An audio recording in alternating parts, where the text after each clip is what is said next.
Bismillahirrahmanirrahim. Assalamualaikum warahmatullahi wabarakatuh. Alhamdulillahirabbil alamin. Wassalatu wassalamu ala Rasulillahil karim. Sayyidina Muhammadin wa ala alihi wa sahbihi wa ummatihi ila yaumiddin wa ba'du. Saudara-saudariku, pemirsa dimanapun Anda berada, alhamdulillah kita berjumpa kembali dalam program Aku Suka di hari ke-23 Ramadan tahun 1441 Hijrah. Masya Allah, tak terasa kita telah menunaikan ibadah siam sampai dengan hari ke-23. Dan tentunya kita tidak jenuh bermohon kepada Allah Subhanahu wa Ta'ala. Semoga ibadah yang telah lelah kita tenun dari hari pertama sampai dengan detik ini diterima oleh Allah Subhanahu wa Ta'ala dengan penerimaan terbaik insya-Allah. Pun demikian, jangan pernah kita lupa untuk bermohon kepada Allah agar berkenan menggugurkan dosa-dosa, menghapuskan kesalahan yang telah kita perbuat dari sejak awal kita balik sampai dengan detik ini. Semoga Allah berkenan menggugurkan dosa-dosa kita yang dimaksudkan. Berbahagialah kita bahwa di penghujung ibadah siam Ramadan ini, masa-masa i'tikaf mendekat ke puncak akhir Ramadan, menjelang 1 Syawal, Idul Fitri itu, ada satu rahasia yang sangat menarik. Ibadah yang sangat luar biasa. Yang bila kita kerjakan, ibadah itu bisa menggugurkan dengan izin Allah Subhanahu wa Ta'ala hal-hal yang pernah merusak puasa yang kita tunaikan, bahkan tak kita sadari selama kita berjalan menunaikan ibadah yang dimaksudkan. Saya pernah sampaikan dalam edisi Aku Suka yang telah lalu, bahwa puasa tidak hanya bisa dibatalkan oleh perbuatan-perbuatan tertentu, seperti makan, kemudian minum, atau berhubungan seksual, tapi juga ada bagian yang sangat berbahaya yang kadang tidak disadari oleh sementara orang, yaitu hal yang secara tidak langsung, tidak disadari oleh kebanyakan yang puasa, bisa merusak nilai, kualitas, dan bahkan mengurangi pahala puasanya. Dan ini yang paling fatal dibandingkan yang terlihat membatalkan, karena yang ini jarang disadari oleh kebanyakan orang. Maaf, gibah, turunannya identik dengan gosip, kata-kata kotor, mencela, berselisih, hoax, tanpa disadari mengurangi pahala puasa seperti pernah kita uraikan. Nah, dalam pembahasan kali ini kita akan turunkan satu amalan menarik yang hanya dihadirkan saat Ramadan, setahun sekali ibadahnya, yang bila sempurna kita tunaikan, Allah berkenan menggugurkan perbuatan-perbuatan buruk ya yang tadi bisa merusak pahala puasa kita. Apa ibadah itu? Dengan cepat kita akan kaji dan kita turunkan analisisnya, yang sebagian kita telah tuliskan dari perangkat papan tulis yang kita coba tampilkan. Ibadah dimaksud yaitu zakat fitri, atau sebagian menyebutnya dengan fitrah. Dan coba kita turunkan dengan tulisan Arabnya supaya mudah kita bisa analisis. Zakat al-fitri, yang sebagian orang menyebutnya dengan al-fitrah. Baik, untuk menemukan rahasia di balik ibadah zakat fitri ini, dari sebagian apa yang telah kami singkap tadi, ada baiknya kita batasi uraian kita pada poin-poin berikut. Kita akan lihat apa definisi pengertian dari zakat fitri atau zakat fitrah ini. Dari definisi dimaksud, kita akan lihat korelasinya, keterkaitan antara pengertian zakat fitri dengan siam yang kita tunaikan di bulan Ramadan. Apa korelasi utamanya? Dari sini kita akan teruskan kepada pembahasan ketentuan penunaian ibadah ini. Kita lihat berapa ukurannya, bentuknya harus seperti apa, apakah makanan pokok, atau sebagian mengatakan bisa dikonversi dengan uang atau yang sejenis dengannya. Ini yang coba kita akan turunkan dalam Aku Suka dengan durasi yang mungkin tidak panjang, mudah-mudahan bisa efektif kita pahami dan insya Allah kita amalkan. Baik, dengan cepat teman-teman sekalian, bagian pertama coba kita tuntaskan. Zakatul fitri secara bahasa terdiri dari dua kalimat yang disatukan. Pertama, zakat. Kedua, al-fitri. Atau ada yang menyebut dengan fitrah.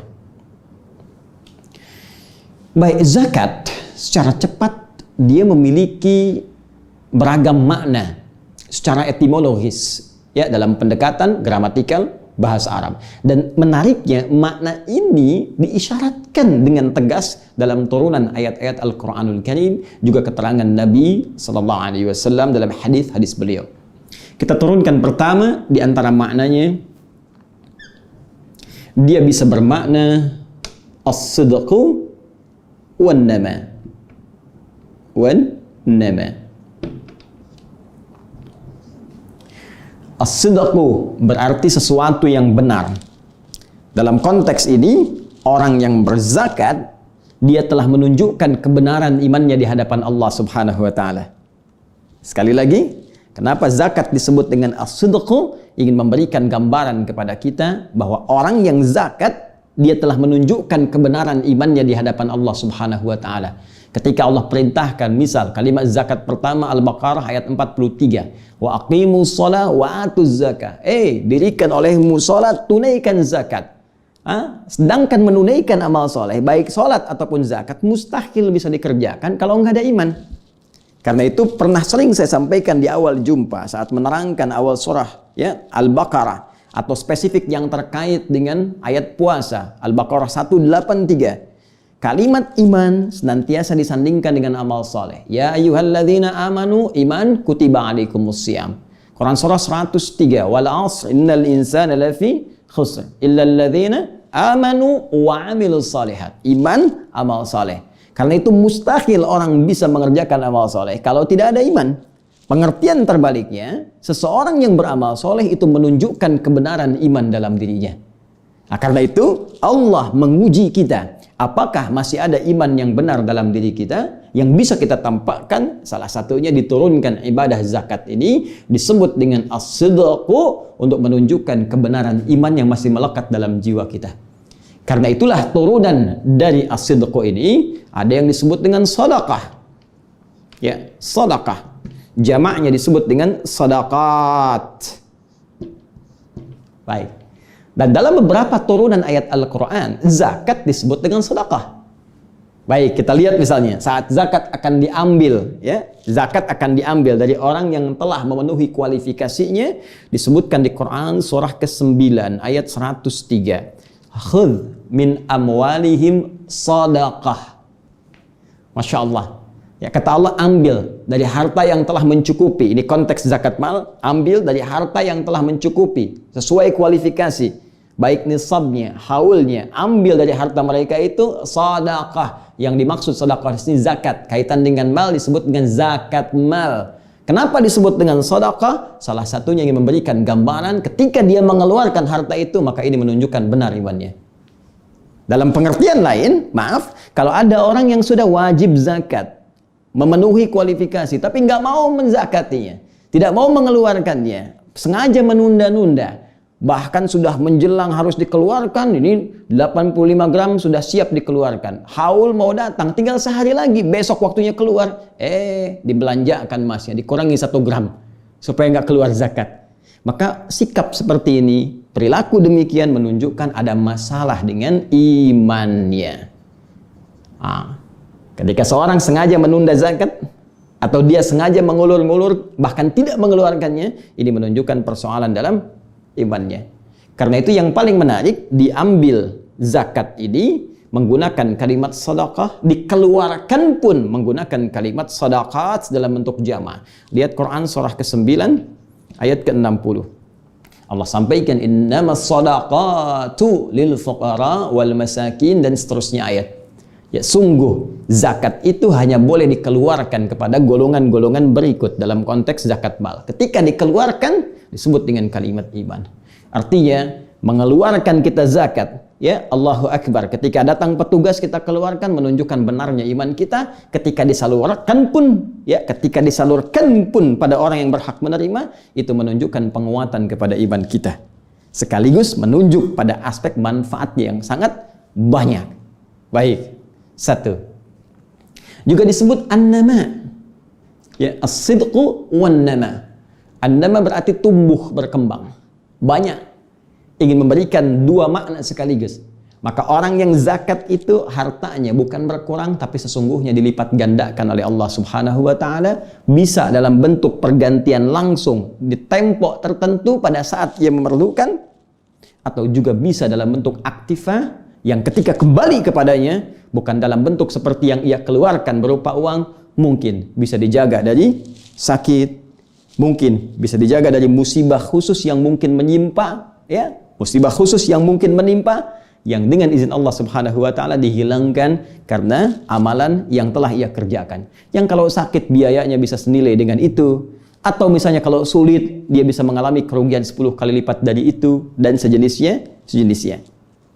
Dan yang paling menarik, ini juga bisa mencakup teman-teman sekalian, bukan sekedar aspek materi, tapi juga pahala. Saya ulang, pahala. Nama tumbuh, berkembang, banyak. Orang yang mau zakat dengan hartanya, maka dia akan mendapatkan penambahan atau limpahan pahala dari orang-orang yang tidak mengeluarkannya. Yang saya maksudkan, dia mendapatkan limpahan pahala dibandingkan orang yang tidak mengeluarkannya. Orang yang tak mampu berzakat belum dapat pahala ini, orang yang bisa zakat mendapatkan limpahan pahala-pahala lebih yang tidak didapatkan oleh orang yang tidak melakukan amalannya. Baik. Ini poinnya. Berapa jumlahnya Ustaz? Minimal 10 kali lipat. Dari mana tahunya Ustaz? Kaidah umum Quran surah ke-6 ayat 160.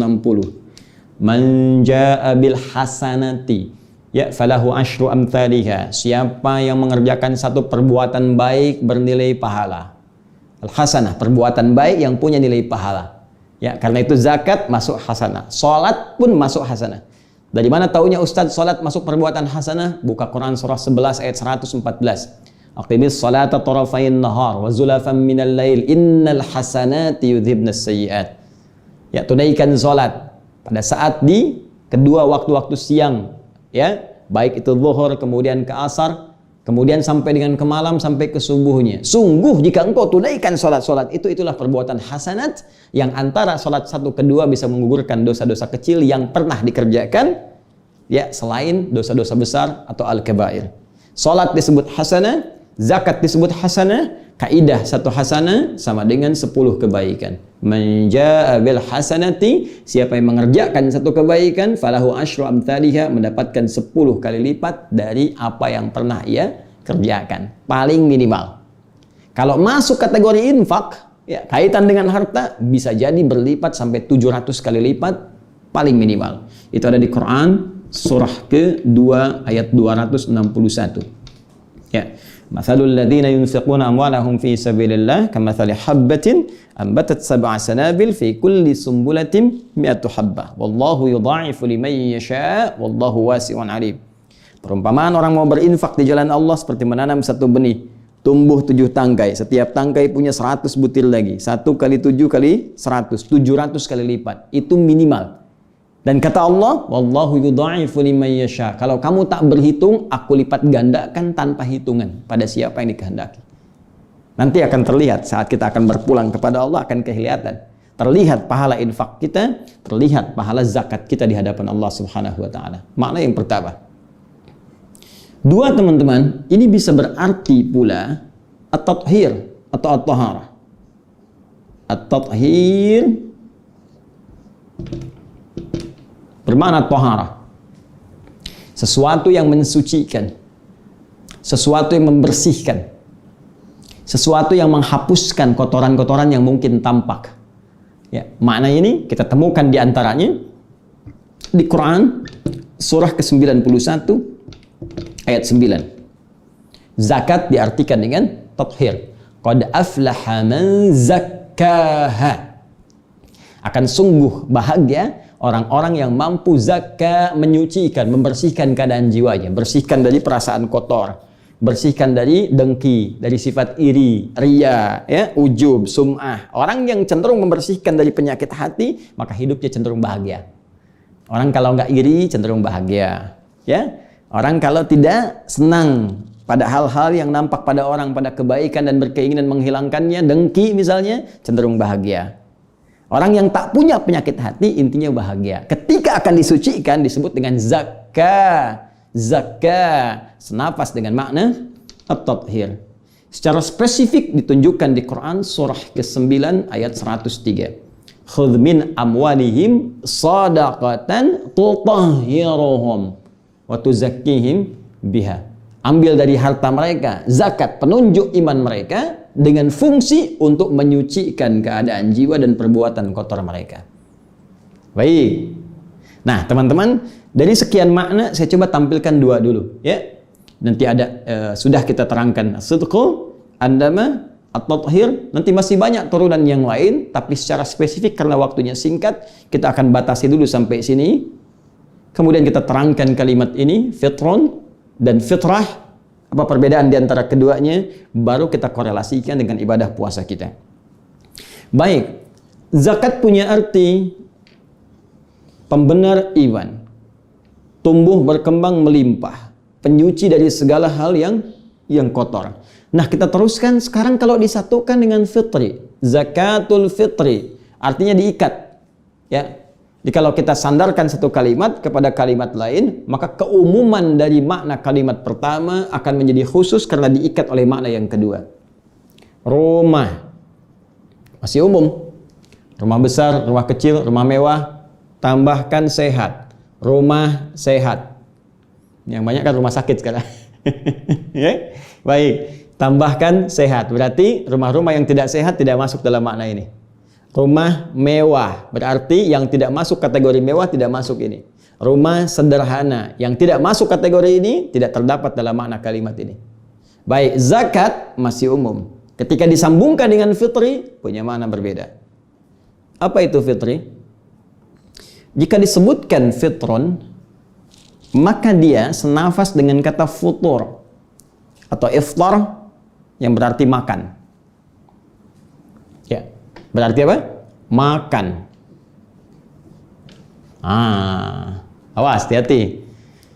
Orang Arab mengatakan hal aftartum, apakah kamu sudah makan, sudah sarapan? Hal min futur, ada sarapan enggak?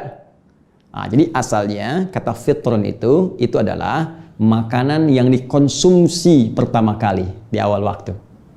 Biasanya pagi, ya kan? Makan pagi kan disebut sarapan kan? Karena sarapan itu makanan yang pertama kita konsumsi di hari itu. Ya, karena itu orang Arab menyebut sarapan dengan futur.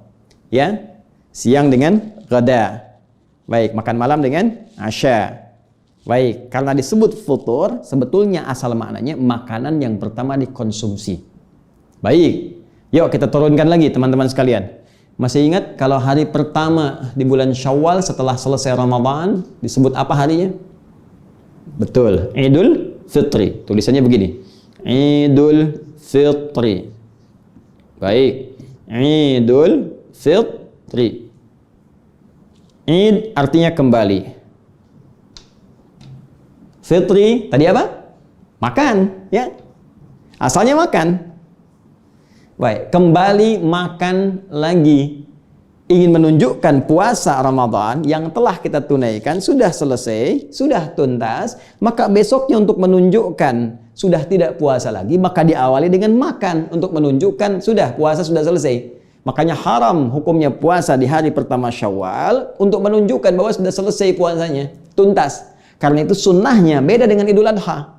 Kalau Idul Adha kita setelah subuh, sunnahnya berangkat dulu menunaikan sholat, dengarkan khutbah, pulang kemudian, ada yang nyembeli, ada yang langsung pulang, dari situ baru kita cicipi makanan. Tapi Idul Fitri tidak, sebelum berangkat sunnahnya kita makan sesuatu yang ringan terlebih dahulu. Ya, kalau ada kurma makan kurma, kue makan kue, atau minum air putih untuk menunjukkan sekarang sudah bukan puasa lagi. Nah, karena kita makan pertama kali yang dimakan, itu disebut dengan fitrun namanya, atau futur. Karena itu harinya disebut dengan hari Idul Fitri. Jelas sampai sini? Saya ingin menunjukkan asal mulanya kalimat fitrun ini berasal bentuknya dari kata apa? Makanan. Dah. Tahan. Satu. Kita sudah paham ini. Baik, sekarang fitrah apa? Kalau fitrah agak berbeda. Kalau fitrun, ya akarnya tadi senafas dengan futur, makanan secara fisik, secara fisikal. Kalau fitrah itu sudah metafisik, ya kembali kepada keadaan roh kita, kembali ke dalam keadaan jiwa kita. Jadi ini ada dua kata yang unik, satu pakai ta, satu tidak. Yang satu menunjuk aspek materi, makanan yang dimakan, ya masuk ke dalam fisik kita, ke perut kita, itu fitrun, futurun, iftarun. Baik, sedangkan keadaan jiwanya, ya metafisik, roh kita itu punya sifat awal itu yang mengarah kepada kebaikan, disebut fitrah namanya. Ya. Jadi fisik butuh makanan, disupport namanya futur atau fitrun, fitrah pun butuh makanan yang tak boleh dirusak. Jadi kalau maaf Anda mengonsumsi makanan yang tidak sehat, makanan basi dimakan, fisik bisa sakit. Fitrah juga sama. Kalau Anda mengonsumsi hal yang salah, perilaku yang salah, kata-kata yang salah, ya tindakan yang keliru, perbuatan yang maksiat, maka itu bisa merusak fitrah yang cenderung kepada kebaikan. Karena itu agama, din itu termasuk fitrah. Karena semua konsep dalam din itu mengajak pada kebaikan. Jadi mustahil ada orang beragama perilakunya buruk, mustahil. Mustahil. Ya, coba buka Quran surah ke-30 ayat 30. Quran surah 30 Ar-Rum ayat 30. Fa'aqim wajhaka lid-dini hanifa. Kata Allah, coba kamu hadapkan dirimu, ikuti maksudnya semua tuntunan dalam ad-din dengan cara yang benar, cara yang lurus. Benar aja diikuti. Ya, kalau sholat yang benar. Ya, kalau puasa yang benar. Pokoknya ikuti dengan benar. Fa'aqim wajhaka lid-din. Nih, ad-din. Apa itu ad-din, Ustaz? Ya, apa itu ad-din? Ditafsir di Quran surah ketiga ayat 19. Paling kiri agak ke atas sedikit. Inna dina, sungguh din yang dimaksudkan oleh Allah itu indallahi al-Islam. Al-Islam. Jadi kalau kita buat persamaan, ad-din sama dengan al-Islam. Di ayat ini dikatakan fa'aqim wajhaka lid-din. Kamu hadapkan dirimu, tunaikan ketentuan ad-din dengan benar. Apa maksudnya? Islam. Bahasa singkatnya, coba berislam dengan benar. Berislam dengan lurus, tunaikan sesuai dengan ketentuan yang telah Allah tetapkan, yang Rasul telah ajarkan, diteruskan oleh para pemahaman ulama kita, sesuai petunjuk dari Nabi Sallallahu Alaihi Wasallam. Kerjakan dengan benar itu semua. Apa di antara turunan pekerjaannya? Aktivitasnya apa? Kita tunjukkan misalnya dengan hadis riwayat Muslim, nomor hadis yang ke-8 dari sahabat Umar bin Khattab, yang meriwayatkan ketika Nabi ditanya oleh malaikat Jibril, mal Islam, apa saja amalan pokok dalam Islam? Kata Nabi, antasyhadu an la ilaha illallah wa anna Muhammadar Rasulullah. Pertama, orang Islam itu syahadatnya benar, jadi nggak usah dicampur-campur, ya. Jangan ikut sana, ikut sini, campur-campur semua keyakinan. Hormati keyakinan orang lain, tapi jaga prinsip keyakinan kita. Dan saling menghormati itu wujud toleransi yang paling sempurna tanpa harus mencampurkan satu dengan yang lain. Kemudian apa setelahnya? Wa tuqimas shalah, tunaikan salat, wa tu'tiya zakat, keluarkan zakat, salat yang benar. Makanya kalau orang salatnya benar, diikuti dengan benar, dia jadi orang baik. Karena itulah muncul keterangan di Quran surah ke-29 ayat ke-45. Innas salata tanha 'anil fahsya wal munkar. Sungguh kalau orang salatnya benar akan terbebas dari dua sumber keburukan. Satu fahsya, dua mungkar. Gak ada yang lain.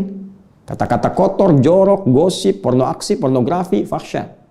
Korupsi, merampok, membunuh, membegal, menipu, segala rupa, mungkar. Jadi kalau orang sholatnya benar, mengikuti syariat dengan benar, Islamnya benar, dinnya benar, jadi orang baik. Nah, belum selesai ayatnya. Fitratallahi allati fataran nasa 'alaiha. Itulah fitrah yang Allah tetapkan pada setiap manusia tanpa kecuali. Jadi kalau manusia itu, maaf, kembali kepada fitrahnya, pasti jadi orang benar. Pasti jadi orang lurus. Bagaimana cara menghadirkan kebenaran itu? Ikuti petunjuk agama dengan benar, yang dimaksudkan Islam. Ikuti syariatnya, ikuti tuntunannya, ikuti arahannya. Maka kita bisa simpulkan, fitrah itu adalah nilai-nilai kebenaran. Jujur itu fitrah. Tawadhu, ya, rendah hati itu fitrah. Dermawan itu fitrah. Lembut itu fitrah. Karena itu nilai agama keseluruhannya mengajarkan pada nilai-nilai kebaikan itu.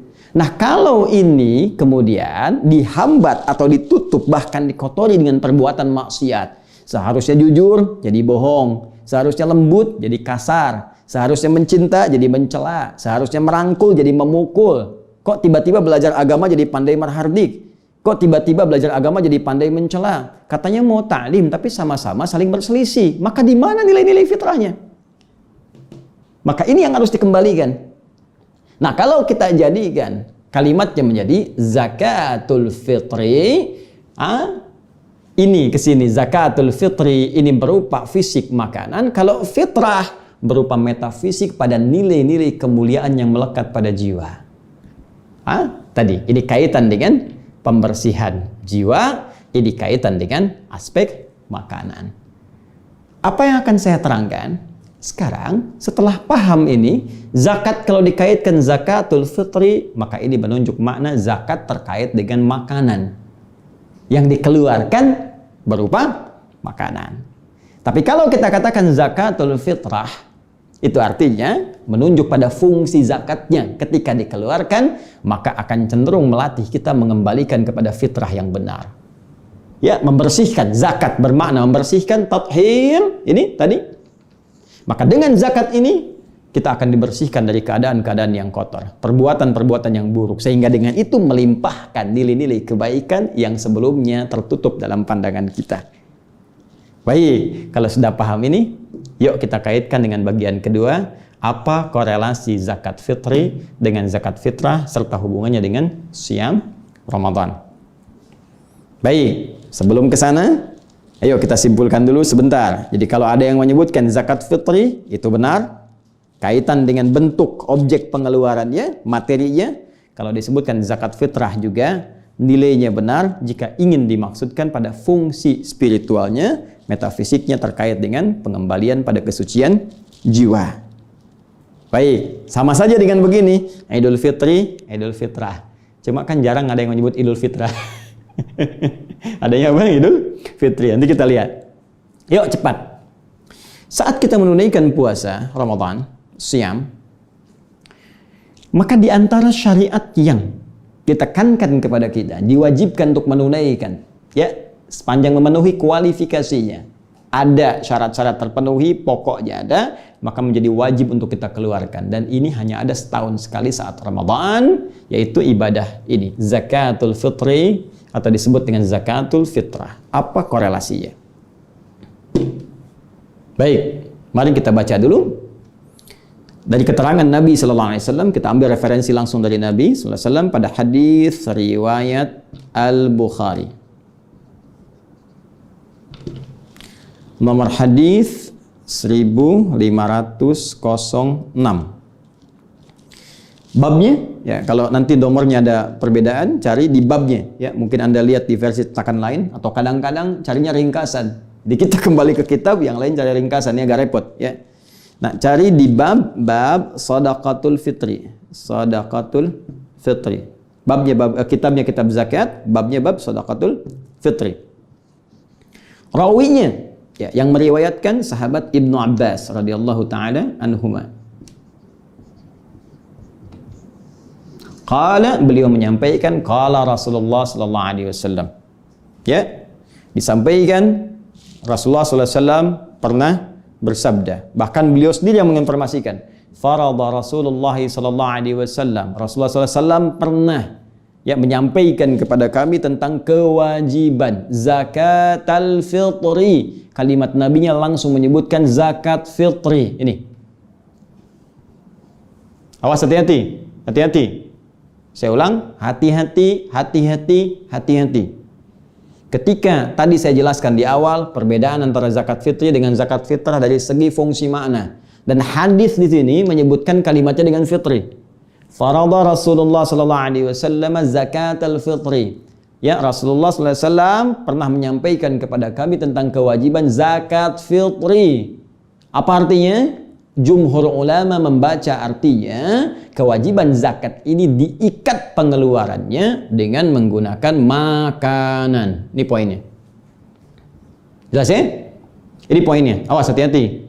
Baik, saya teruskan sebentar ya. Nanti akan ketemu nih maksudnya apa. Tathiran lis-shaimi, ya, sebagai pembersih, penyuci nih. Ya. Atau dalam bahasa yang lain tuhratan lis-shaimi, sebagai penyuci, pembersih. Penyuci, pembersih lis-shaimi bagi orang yang puasa. Awas hati-hati, minal lagwi, dari perbuatan yang sia-sia. Awas. Warrafathi, kata-kata kotor. Masih ingat hadis pertama yang saya sebutkan? Ya, bahkan hadisnya hadis qudsi, tautannya ketika di awal jumpa puasa saya terangkan, as-siyamu junnatun, ya, fala yarfuth wala yajhal. Puasa itu akan menghasilkan perisai pada tubuh kita walaupun tak terlihat, tapi penjaga dari maksiat. Maka orang puasa jangan sampai menghadirkan perbuatan yang merusak, seperti berkata-kata kotor, berbuat tindakan yang tidak pantas. Wa in imru'un qatalahu aw syatamahu, jika ada orang memprovokasi bahkan mencelanya, jangan dibalas. Katakan kita sedang puasa. Tapi kan kadang-kadang tidak mudah mengontrol itu. Nggak sadar dibicarakan, nggak sadar dibikin status, nggak sadar saling mencela. Coba lihat, bukankah saat kemarin ramai 15 Ramadan tentang isu dukhan, berapa banyak orang saling mencela. Bahkan ada yang mencela ustadz tertentu, ada yang saling juga mengejek, ada yang saling ini. Padahal Anda kan sedang puasa. Kenapa kita tidak berhusnudzan dengan sesuatu? Kenapa tidak mencari kalimat-kalimat yang enak untuk didengar? Lupa. Kita membuat orang lain dengan satu penilaian tertentu, kita pun lupa telah melakukan tindakan yang salah. Karena itu apa yang paling menarik? Saking sayangnya Allah kepada kita. Diberikan amalan tertentu yang dengan amalan itu yang lupa-lupa tadi bisa dihilangkan oleh Allah. Sehingga dikembalikan pada nilai-nilai kebaikan. Apa itu? Zakatul fitri. Tuhratan. Ya, lis-shaimi, zakat fitri ini diantara fungsinya bisa menyucikan, jadi penyuci bagi orang puasa minal lagwi, dari perbuatan yang tidak pantas saat dia puasa itu. Ya, gibah tak pantas, mencela tak pantas, bahkan dirinci warrafath, kata-kata kotor itu tak pantas. Kalau pernah terjadi saat puasa, itu bisa digugurkan, dihilangkan oleh Allah Subhanahu wa taala dengan kejelasan lisan Nabi, keterangan Nabi sallallahu alaihi wasallam melalui ibadah zakat fitri. Jadi ibadah yang dahsyat fungsinya. Bukan formalitas, bawa sesuatu, makanan, ya, atau ada yang bawa uang, keluarkan, selesai. Tidak sesimpel itu teman-teman.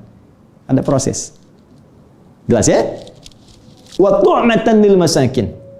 Dan ini jadi bahan pokok makanan untuk orang miskin. Ya, makanan untuk orang miskin. Jadi jelas disebutkan kalimat oleh Nabi SAW. Kalimat pertama zakat fitri, yang kedua tugas pokoknya, fungsi pokoknya dari sini, ya, secara spiritual dia bisa menggugurkan kotoran-kotoran yang menempel dalam jiwa kita, dihilangkan, hilangkan. Baik, satu itu, bersihkan. Yang kedua, fungsi materialnya, dia bisa menjadi bahan pokok bagi orang miskin. Kenapa? Untuk mendapat makanan. Kenapa perlu dapat makanan? Untuk persiapan ini Idul Fitri. Jangan lupa, Idul Fitri itu kan di antara penandanya mesti makan. Ya, untuk menunjukkan puasa itu sudah tidak ada lagi. Ramadan sudah selesai. Tapi tahukah Anda, ada sementara orang yang nggak menemukan makanan. Bagaimana cara dia menunjukkan? Bagaimana cara dia menerangkan kalau puasa sudah usai, sementara makanannya nggak ada? Jelas? Saya pernah ditanya, satu masa ada sebuah kisah. Seorang anak, ya, disampaikan, Allahu Akbar, saat dia mau Idul Fitri, ya, ditanya, datang dia, kenapa? Ya, kayaknya besok saya masih puasa, Pak. Masya Allah, orangnya baik, soleh, rajin. Kok masih puasa? Kenapa? Ya, kayaknya pengen puasa saja. Allahu Akbar. Rupanya anak ini memberikan kode, bukan pengen puasanya. Dia tahu hukum puasa Idul Fitri itu tidak boleh. Ya, tapi dia ingin menunjukkan gak ada makanan di rumahnya yang harus dia batalkan. Baik. Bahkan yang paling menarik, ada pembuka yang sangat indah. Kasus lain mengatakan, Pak, apa hukumnya puasa di Idul Fitri? Setelah dicari-cari, kenapa anak ini berkata begini? Rupanya tidak ada makanan untuk dia makan sampai dia mesti puasa lagi. Maka apa jawab Ustadz dimaksud? Apa jawabannya? Dia katakan, hukumnya saya harus ngasih kamu makanan. Hukumnya saya harus ngasih kamu makanan supaya kamu bisa buka. Karena itu ingin saya tekankan di sini yang pertama, pemaknaan zakat fitri lebih ditekankan kepada makanan untuk disalurkan kepada orang-orang yang kesulitan mendapatkan makan saat dia akan menjelang Idul Fitrinya. Karena itu teman-teman sekalian, saya ingin langsung kepada bagian ini, ketentuannya. Karena itu, saya ingin ambil dari bentuknya, jumhur ulama, khususnya di madhab Malikiyah, pengikut Imam Malik, madhab Syafi'i, Imam Syafi'i, madhab Hambali, mengikut Imam Ahmad bin Hanbal, dan sanadnya tersambung kepada Nabi sallallahu alaihi wasallam dalam konteks ini. Ya, jumhur bersepakat bahwa zakat fitri dikeluarkan dalam bentuk makanan. Jelas? Karena tujuan pokoknya untuk memberikan kesempatan pada orang yang tak dapat makanan supaya bisa makan dan membatalkan puasanya saat masuk hari raya itu. Jadi dalam konteks ini, panitia penerimaan kalau ingin ikut yang jumhur ini, Anda bisa saja dari orang yang zakat, mau ngasih zakat fitri, bisa Anda terima dalam bentuk uang, tapi saat dikeluarkan kepada orang yang memerlukan itu, sesuai kualifikasi hadis, tu'matan lil masakin, diberikan pada orang yang kesulitan mendapat makanan, maka keluarkan dalam bentuk makanan. Ya, maka dalam mazhab jumhur, terima dari orang zakat, boleh langsung menggunakan makanannya, atau dia titipkan uang kepada Anda pengelola, tapi uang itu Anda konversi dalam bentuk makanan untuk disalurkan kepada orang yang membutuhkan tadi. Jelas? Nah, bisa Anda misalnya kemas dalam bentuk makanan pokok. Ada berasnya, ada minyaknya, ada sardennya, ada macam-macam dan sebagainya, satukan, salurkan. Baik, ada pendapat kecil dari golongan mazhab Abu Hanifah, ya, yang beberapa ulama kontemporer juga ada yang sepandangan dengan itu, seperti Dr. Yusuf Al-Qardawi, ya, atau juga yang senapas dengan beliau mengatakan bisa saja dikonversi bentuk makanan itu kepada nilai uang karena melihat hajatnya, kebutuhannya, ya, dengan alasan bahwa teman-teman sekalian hajat hidupnya sekarang, ya, kadang banyak dapatkan makanan tapi pengiringnya yang sulit, beberapa bagiannya. Maka golongan kedua ini berpendapat karena hajatnya dalam kondisi tertentu, uang lebih banyak dibutuhkan pada kalangan tertentu, maka boleh jadi ini bisa diberikan kepada orang yang menerima zakat tadi dalam bentuk uangnya. Hanya saya pribadi lebih cenderung mengkompromikan ini, cenderung pendapat pada jumhur tetap diberikan dalam bentuk makanan pokok, sedangkan aspek yang lainnya seperti mungkin ada pakaian yang dibutuhkan saat Id atau aspek penunjang lain itu bisa Anda ambil dari pos infak, zakat mal, yang tentunya saat Ramadan pun itu terkumpul. Jadi Anda bisa satukan zakat fitri untuk makanannya, amplopnya dipisah dari pos zakat mal atau infak, satukan dengan makanan pokok, berikan kepada penerimaannya. Ya, berikan kepada orang yang berhak menerimanya. Maka itu akan lebih, menurut saya, melengkapi apa yang tadi diberikan pandangan di antara keduanya. Satu, bahasan terakhir, ya, ukuran. Ini menarik, kalau kita lacak lagi ke hadis Nabi sallallahu alaihi wasallam, ketika menunjuk ukuran, itu pun mengarah ke makanan lagi. Buka Abu Daud misalnya, hadis riwayat Abu Daud. Nomor hadis 1609. Rawinya aja, rawinya Abu Sa'id Al-Khudri, ya, Abu Sa'id Al-Khudri.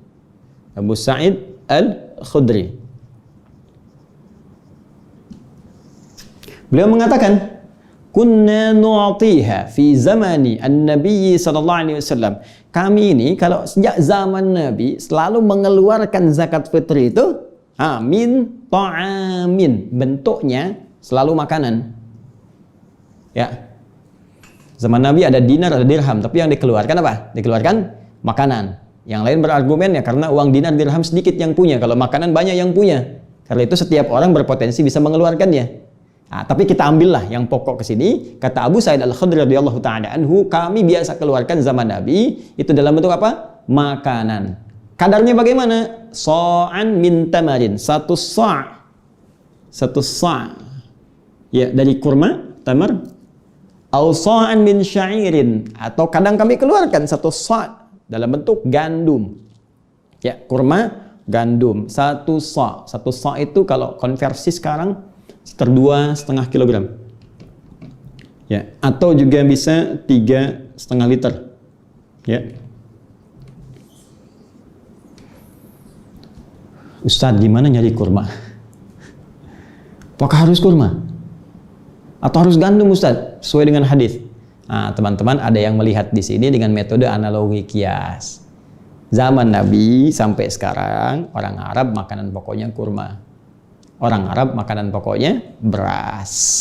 Bagi yang makan beras. Tapi umumnya orang Arab makanan pokoknya apa? Kurma dan atau gandum. Kurma dan atau gandum. Nah, karena dilihat, oh ini kan makanan pokok, berarti kata para ulama, setiap tempat kalau makanan pokoknya berbeda, maka makanan pokok itu yang dikeluarkan bentuk zakat. Tidak harus sama berupa kurma atau gandum. Nah, sekarang apa makanan pokok kita? Bukan, kalau beras itu makanan pokok untuk hewan yang bertembolok. Ayam, bebek itu beras. Kita makanan pokoknya nasi. Ya, karena nasi berasal dari beras, maka sumber pokoknya apa? Beras. Maka bolehlah zakat dikeluarkan dalam bentuk apa? Beras, makanan pokok atau sumber makanan pokoknya. Maka silahkan ini konversi beras ini dengan ukuran 2,5 kilo atau 3,5 liter. Ya, dengan niat apa? Zakat fitri. Dengan niat zakat fitri. Boleh pakai beras. Baik. Dengan ukuran ini, atau kalau Anda ingin keluarkan dalam bentuk uang, panitia menerima, dikonversi ini senilai berapa yang premium, misalnya cari yang paling bagus, ya, misalnya berapa nih, ya, 50.000 atau di bawah itu atau 45.000, ya, cari sekilonya berapa, kalikan 2,5 kilo atau 3,5 liter, seukuran itu keluar berapa. Tapi ketika diterima oleh panitia, saran kami lebih enak ikut yang jumhur tadi, ya, kembalikan ke makanan pokok. Dikemas kemudian dalam bentuk sembako, apalagi dalam situasi seperti ini, ya, berikan pada keluarga-keluarga yang berhak menerimanya, ya, sampaikan ke mereka, sertakan dengan amplop hasil dari zakat mal termasuk infaknya. Maka itu insya Allah akan lebih baik. Alih-alih Anda berikan kemudian, ya, uang saja, tak ada makanan pokoknya, bisa beralih fungsi. Tiba-tiba diberikan pulsa, nanti hilang fungsi zakatnya. Ya Ustadz, yang gini kan yang penting handphone. Handsome sudah tidak berperan lagi. Maka tidak masuk pada konteks pembahasan zakatnya. Kalau ini bisa kita keluarkan, maka akan ada dampak kepada fitrah kita yang menunjuk pada kebenaran agama. Jadi kalau orang sudah keluarkan zakat, ini menunjuk dia mengikuti ketentuan ad-din. Sedangkan ad-din disebut sebagai fitrah. Maka ada orang menyebut zakat fitrah dengan harapan setelah zakat saya kembali fitrah pada kebaikan. Kalau disebut zakat fitri, ingin menunjuk ini bentuk yang dikeluarkannya. Teman-teman, saya kira itu uraian terkait dengan rahasia zakat fitri atau zakat fitrah. Dari sekarang, Anda bisa mulai menyiapkan. Walaupun umumnya para sahabat itu memulai pengeluarannya 2 hari sebelum akhir Ramadan. Misal hari ke-28, 29 kalau 29 hari Ramadannya, atau 29, 30 kalau 30 hari Ramadannya. Setelah itu panitia menyiapkan. Kalau Anda sendiri ingin menyampaikan, silahkan tanya pada para ulama kualifikasinya. Orang-orang yang kesulitan makanan, ingat kalau zakat mal 8 asnafnya penerimanya. Zakat fitri hanya fuqara wal masakin. Orang yang kesulitan dari kalangan fakir yang sangat membutuhkan atau miskin punya pekerjaan kurang bisa memenuhi kehidupannya sehingga kesulitan memenuhi bahan pokok makanan. Dan mungkin situasi sekarang ini akan banyak kita dapatkan. Ya. Kapan dikeluarkannya? Setelah selesai menunaikan puasa, maghrib selesai, ya, atau sebelum maghrib kita sudah mulai bisa bagikan sehingga malamnya mereka bisa masak dulu. Ya, jangan sampai terlalu mepet. Ya, walaupun dulu Nabi mengatakan akan bagus waktunya setelah sholat subuh sebelum sholat id. Tapi kan yang dibagi kurma itu nggak dimasak dulu. Anda pengen nyari waktu afdol, Anda cari-cari orang ba'da subuh. Ya, dikasih beras ya dia masak dulu. Ya, nunggu-nunggu begitu jadi dia makan ketinggalan sholat idnya. Baik, karena itu kita bisa siapkan lebih awal, kemudian dibagikan secara proporsional, dan dengan itu mudah-mudahan semua hikmah yang tadi diuraikan diberikan oleh Allah Subhanahu wa taala dengan cara yang terbaik kepada kita semua. Saya kira itu yang bisa saya uraikan, dan boleh jadi ada kebenaran yang Allah tampakkan, itu petunjuk yang bisa kita ikuti. Namun bila pun ada kesalahan, kekurangan, itu mutlak berasal dari saya untuk menunjukkan pada diri saya bahwa saya masih manusia dan banyak manusia-manusia unggul lain yang bisa melengkapi kekurangan yang saya sampaikan. Silahkan gali keterangan dengan lebih luas dari ustadz-ustadz kita yang kita sayangi, ya, dari para kiai kita, para habaib, terkumpul informasi yang bisa kita akses. Selebihnya, bagaimana kesungguhan kita dalam mengamalkannya. Semoga Allah menerima puasa kita. Selamat berbuka. Subhanakallahumma wa bihamdika. Asyhadu an la ilaha illa anta. Astaghfiruka wa atubu ilaih. Wa akhiru da'wana. Alhamdulillahi rabbil alamin. Assalamualaikum warahmatullahi wabarakatuh.